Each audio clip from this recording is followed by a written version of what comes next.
This is a typical thoracic vertebra. It is formed anteriorly by the typical thoracic vertebral body, which is short and cylindrical. It communicates with the vertebra above and the vertebra below by the intervertebral disc. Viewed superiorly, the body of the thoracic vertebra appears to be heart-shaped and it is small. Arising from the posterior aspect of the body, there are two pedicles directed posteriorly and laterally. Posterior medial extensions of the pedicles will form the lamina. As a result, a small cavity termed the vertebral foramen is formed through which the spinal cord runs. It is formed by the posterior aspect of the body, by the two pedicles and the laminar extensions posteriorly. Passing backwards and downwards is the spinal process of the vertebra. The transverse process of the vertebra runs laterally. The transverse elements are morphologically formed from two elements, the costal elements and the transverse element. In the thoracic vertebra or the thoracic vertebral levels, the costal elements will develop further to form the ribs, whereas in others, they degenerate. Arising from the posterior aspect of the pedicles, there are the two superior articular processes and the two inferior articular processes.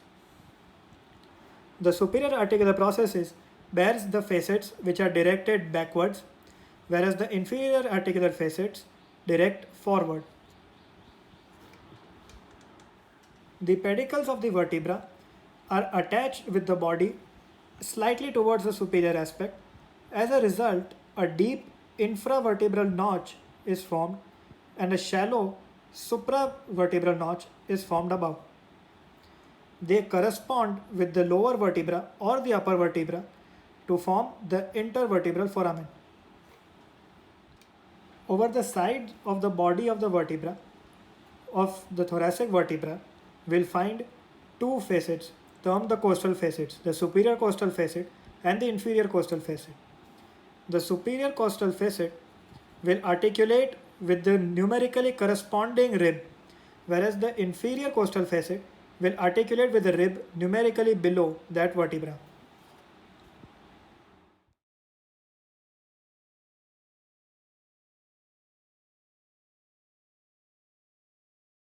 The body of the vertebra, from its upper and lower borders, will provide attachment for the anterior longitudinal ligament and from the posterior aspect, the posterior longitudinal ligament. Ligamentum flava arises longitudinally above and below to the anterior aspect of the laminar process.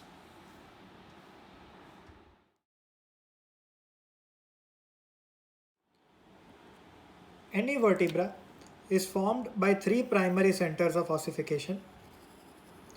One forming the body, the other two forming the posterior aspect of the vertebra.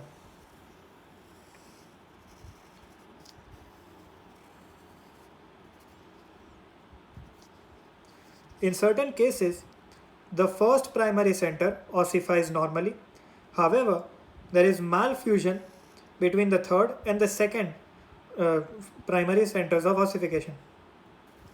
As a result, the fusion between the two does not happen and we get a clinical condition termed spina bifida. As a result, the vertebral arch and the vertebral foramen is incomplete. So structures may be extended or exaggerated through this cavity. There are three forms of spina bifida. They might be only the upper covering of the skin, that is protrusion of the skin or hair, termed spina bifida occulta. There might be only the invasions via the meninges surrounding the spinal cord, termed spina bifida meningocele, or even accompanied by the nerves themselves, termed spina bifida meningomyelocele.